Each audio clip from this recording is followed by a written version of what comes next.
They say wrestling is fake, that the winners are decided before the bell even rings. We know the drill.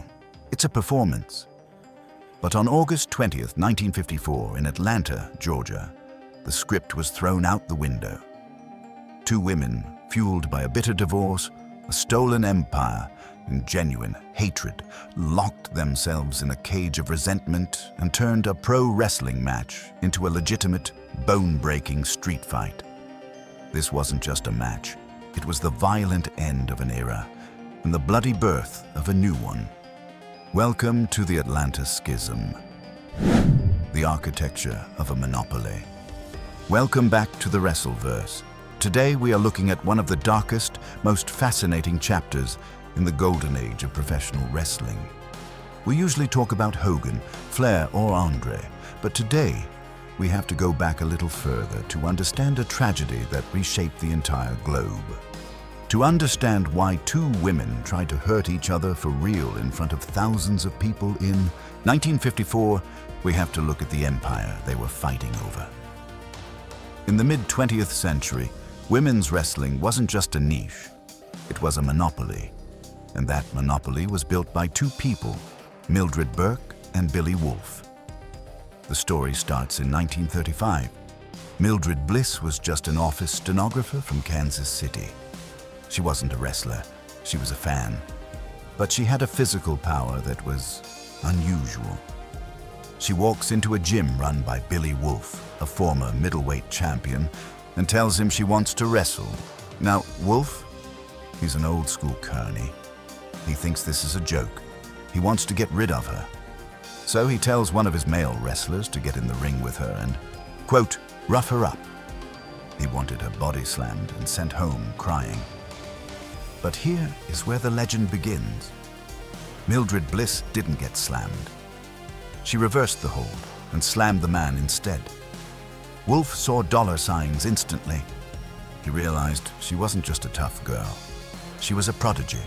That moment was the catalyst for a partnership that would dominate the industry for nearly 20 years. Mildred Bliss became Mildred Burke, and in 1937, she defeated Clara Mortensen to capture the World Women's Championship. She wouldn't really let go of that title for the next 16 years. Together, Burke and Wolfe didn't just participate in the business, they were the business. They transformed women's wrestling from a carnival sideshow novelty into a high-drawing, massive industry. Here is how the scheme worked. Billy Wolfe built a roster of about 30 women grapplers. By the late 1940s, he had joined the National Wrestling Alliance, the NWA. If you were a promoter in St. Louis or Texas or Florida, and you wanted girls on your card to pop the crowd, you had to call Billy Wolfe. Wolfe took a percentage of the gross from every single show featuring his talent.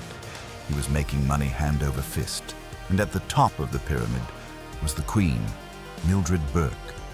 She was the undisputed champion, defending the gold against men and women alike in carnival at shows, taking on blacksmiths and mechanics just to prove it was real. She had legitimate hooking skills, submission moves that could break bones. She had wrestled over 200 men in these open challenges and lost to only one. So, on the surface, everything looked perfect. Wolfe ran the office, Burke ran the ring. They were the power couple of the golden age. But this centralization created a single point of failure. The stability of the entire women's wrestling industry rested on a marriage. And behind the curtain, that marriage was rotting. It was a toxic intersection of cruelty and corporate exploitation that was about to explode. Billy Wolfe wasn't just a promoter, he was a predator. And when the walls of their marriage started to crumble, he didn't just want a divorce. He wanted to destroy the champion he had created. The rot from within. While Mildred Burke was in the ring defending the gold, Billy Wolfe was busy destroying the foundation of their life. An investigative look into their empire reveals what historians call a toxic intersection of personal cruelty and corporate exploitation. Wolfe had a reputation. He was a serial womanizer, but it wasn't just a domestic issue. It was structural. He frequently engaged in predatory behavior with the very trainees he was supposed to be managing. By the early 1950s, the marriage was deteriorating rapidly. Wolfe's tactics escalated. When Burke tried to push back, Wolfe threatened to report her to federal authorities for violating the Mann Act, claiming she crossed state lines for immoral purposes, and allegedly physically abused their son, Joseph. Burke had to get out, but in this business, you don't just walk away, you have to buy your freedom. On January 26, 1953, the divorce was finalized. Burke managed to scrape together $30,000 to buy out Wolfe's interest in their promotion. The deal seemed solid. Wolfe took the cash, waived alimony, and, crucially, signed a legal agreement barring him from promoting women's wrestling for 5 years. Burke established a new company, Attractions Inc., thinking she was finally free to run her own show. But Billy Wolfe? He never intended to honor that piece of paper. The financial siege. Almost immediately, Wolfe was back in the game. He set up shop in Columbus, Ohio, using legal loopholes and frontmen to dodge the non-compete clause. And he didn't just want to compete, he wanted to starve her out. His strategy was brutal financial attrition. He reached out to the women on Burke's roster, the talent she needed to survive, and offered them a deal they couldn't refuse, 75% of the booking proceeds. Burke couldn't match that number without bankrupting her promotion. Wolfe knew it. He was bleeding her dry. By August 1953, just months after the divorce, Burke's company, Attractions Inc., was forced into receivership due to mounting debt. And here is the ultimate insult.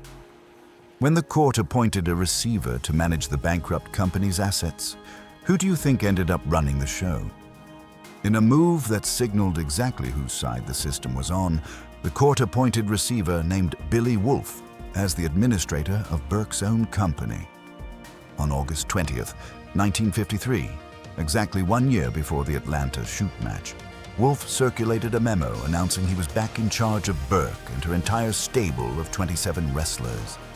He had taken her money, broken the contract, and now he effectively owned her career again. Burke was isolated. Her money was gone. Her promotion was hijacked. But she still had one thing Wolfe couldn't steal in a courtroom: the world title. The Old Boys Network and the Blackstone Hotel. With her company stolen, Mildred Burke decided to go to the top. She appealed to the governing body of the sport, the National Wrestling Alliance. In 1953, the NWA held its annual meeting at the Blackstone Hotel in Chicago. This was where the territory bosses met to decide the fate of the industry. Burke traveled to Chicago, hoping for vindication, expecting the alliance to enforce its own rules against Wolfe. Instead, she walked into a wall of institutional sexism. While Billy Wolfe was granted a seat at the table to spin his narrative to the membership, Burke was physically excluded from the proceedings. Why? Simply because she was a woman. The undisputed world champion, the person putting the world in their world title, was forced to sit in the hotel lobby while a room full of men argued about her livelihood behind closed doors.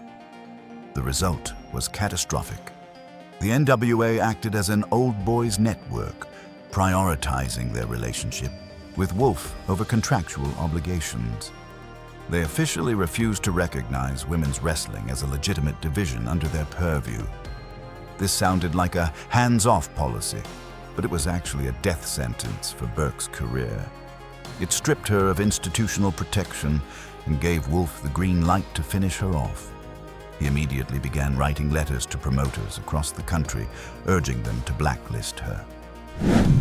The Manufactured Champion, Baltimore, 1953. Wolfe had the political cover. Now he needed a new champion. He needed someone he could control completely to replace Burke. Enter June Byers. June Byers was a legitimate athlete, known for her stiff work and trained by NCAA champion Ruffy Silverstein. But she wasn't just a wrestler. She was family. She was Billy Wolfe's daughter-in-law, married to his son, G. Bill. In April 1953, while Mildred Burke still held the legitimate title, Wolfe staged a piece of political theater in Baltimore, Maryland. He organized a 13-woman tournament specifically to crown a new champion. This tournament was a masterclass in nepotism. In the finals, June Byers faced Nell Stewart. And who was Nell Stewart? She was Billy Wolfe's girlfriend at the time. So, you have the daughter-in-law beating the girlfriend to keep the gold in the family. It ensured the championship remained entirely within Wolfe's personal circle. The Maryland State Athletic Commission played along, handing Byers a belt and allowing the media to start calling Burke's title disputed.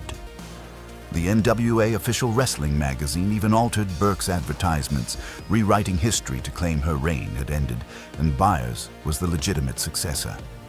By 1954, Mildred Burke was backed into a corner. She was blacklisted by the major territories, her company was gone, and there was a paper champion claiming her throne. She had only one card left to play. If the promoters wouldn't recognize her, she would force them to.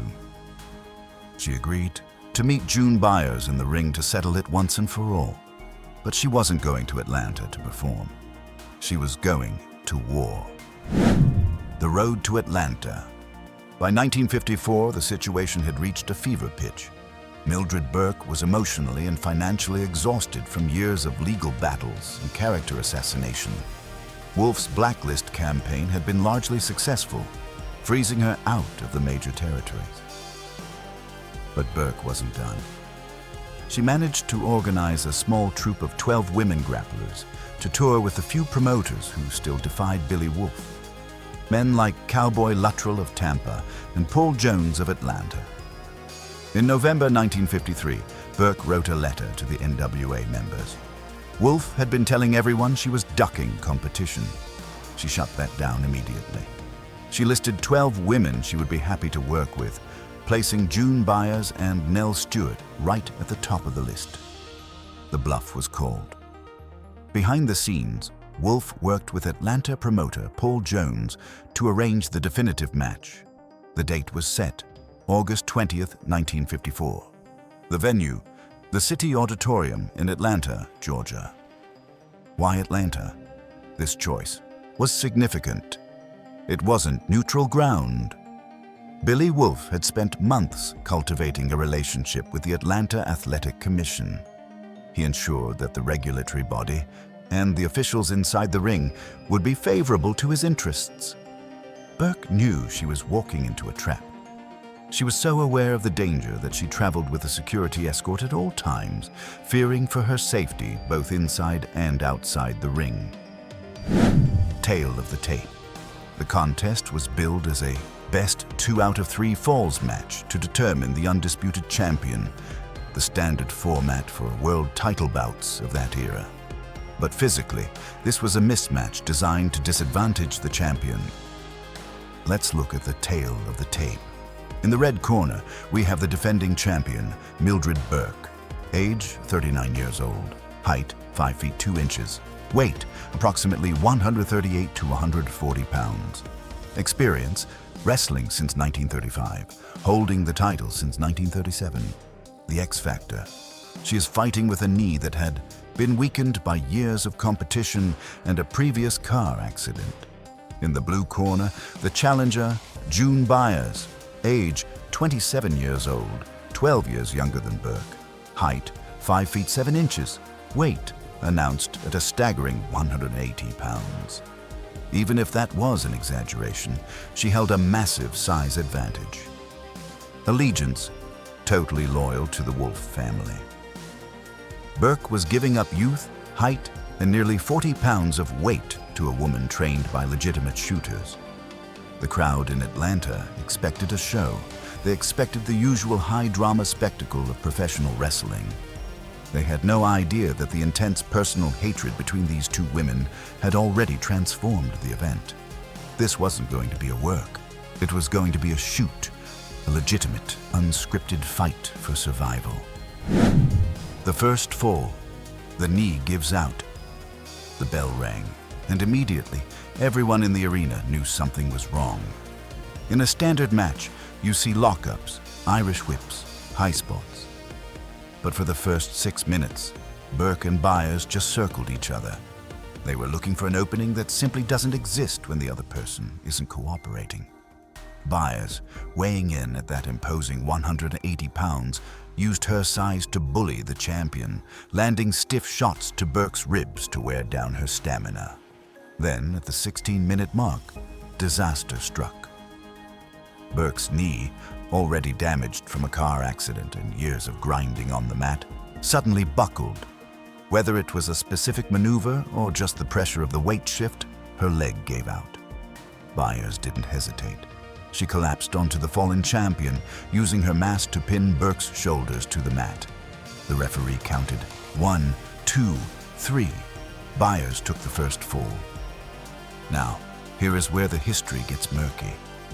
Mildred Burke later claimed she gave up the fall intentionally, a strategic sacrifice to conserve energy for the long haul. But in a shoot fight, giving your opponent a 1-0 lead is a dangerous game. Regardless of the intent, Burke was now one pinfall away from losing everything. The second fall, the 63-minute grind. During the break between falls, Burke reportedly managed to work her knee back into place.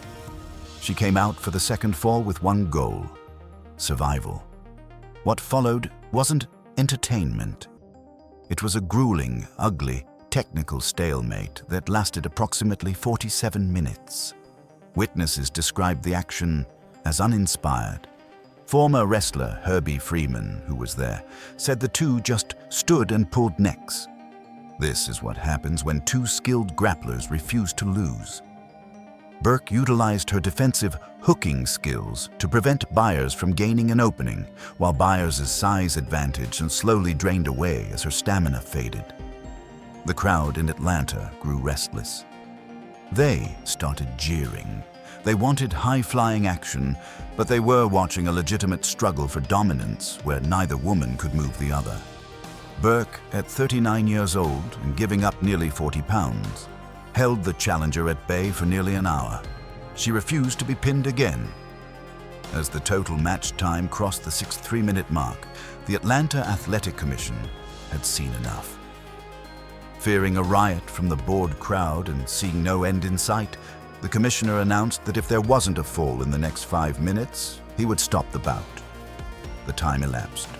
No fall occurred. The referee, who Burke claimed was a known ally of Billy Wolfe, called for the bell. Now listen to this closely. The ring announcer initially stated, "Commissioner stops the bout. Mildred Burke is still officially champion of the world. By the rules of wrestling, if you don't lose the title, you keep it." Burke left the ring believing she had survived the trap. She hadn't lost the second fall. The match was incomplete. But the Old Boys Network didn't care about the rules. Despite the inconclusive finish, the Atlanta Athletic Commission, influenced by Wolfe, overruled the announcer and awarded the match and the world title to June Byers. It was a political screw job. Burke had been stripped of her title without losing the deciding fall. The NWA had their new queen, and Mildred Burke was left in the cold. The fracture and the two queens. The immediate consequence of the Atlanta match was the permanent fracturing of the Women's World Championship. The NWA, eager to move on from the controversy and back to business as usual, officially recognized June Byers as the new undisputed champion.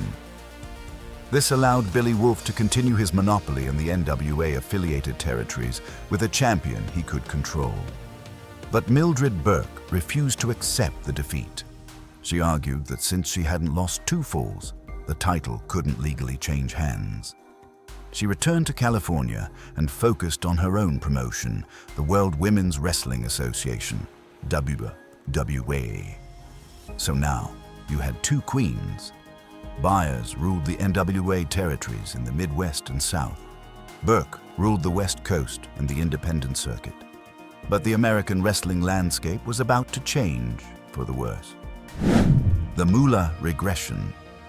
While Burke was fighting for legitimacy, a new power was rising in the East. In 1956, promoters like Vince McMahon Sr. broke ranks with Billy Wolfe. To fill the void, they eventually backed a new champion, the fabulous Moolah. Under Moolah's dominance, which would last for decades, American women's wrestling regressed. The focus shifted from the technical hooking style of Burke to spectacle and hair-pulling. The industry that Burke and Wolfe had built as a serious athletic contest became a marginalized sideshow. If you grew up watching wrestling in the 80s, you saw the Moolah style. It was entertainment, sure, but the hard-nosed, legitimate grappling of 1954 was gone from American soil. But it wasn't gone from the world. The Japanese exodus. Mildred Burke saw the writing on the wall. The NWA had blacklisted her. The US territories were closing their doors. So, in a move that displayed remarkable foresight, she took her ball and her belt and went home, to a new home. In November 1954, just 3 months after the Atlanta screw job, Burke led a troupe of American women on a tour of post-war Japan. At the time, women's wrestling in Japan was considered a novelty. But when they saw Burke, her suplexes, her submissions, her refusal to quit, they didn't see a carnival act. They saw a sport. This tour planted the seeds for what would become Joshi Puroresu. Burke didn't just tour. She taught. She introduced a high-level athletic style that the Japanese culture embraced completely. While the US was moving toward Moolah and sports entertainment, Japan was about to build a religion around the technical mastery of Mildred Burke. The birth of Joshi Puroresu and the Red Belt. While the US regressed under the Moolah monopoly, Japan took Mildred Burke's philosophy and ran with it. The domestic blacklisting in America forced Burke to look east, and that move redefined the industry. The legacy of Burke's own promotion, the WWA, became the technical cornerstone of Japanese wrestling. In 1970, All Japan Women's Pro Wrestling, AJW, actually purchased the rights to the WWA Championship from Burke. That title became known as the Red Belt. For decades, it was the most prestigious prize in women's wrestling, held by legends like Bull Nakano and Manami Toyota. Think about that. The belt that started with Burke defeating Clara Mortensen in 1937 didn't die in Atlanta. It survived, traveled across the ocean, and became the holy grail of Joshi Puroresu.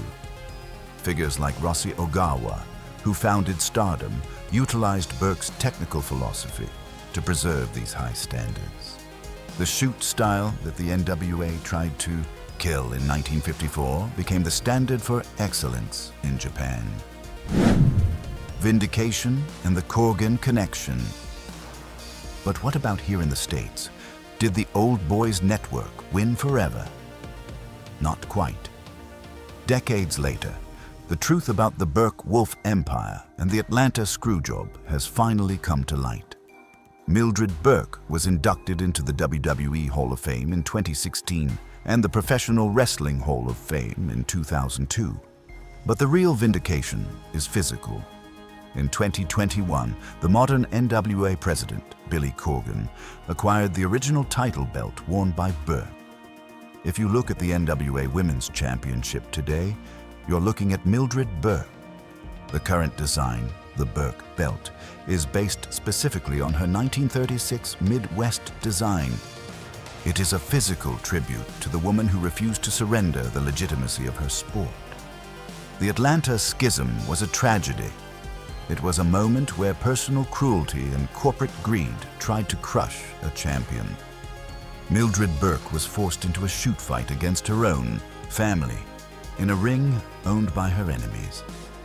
By refusing to lose that second fall in Atlanta, by holding a younger, heavier opponent to a 63-minute stalemate, Burke preserved her dignity. She lost the battle in 1954, but she won the war for history. She proved that wrestling could be more than just a show. It could be a fight. What do you think? Was the Atlanta match a screw job, or did June Byers win fair and square? Let me know in the comments below. If you enjoyed this deep dive into the Golden Age, please hit that like button and subscribe to the WrestleVerse. We have plenty more untold stories from the Squared Circle coming your way. Until next time, keep the tradition alive.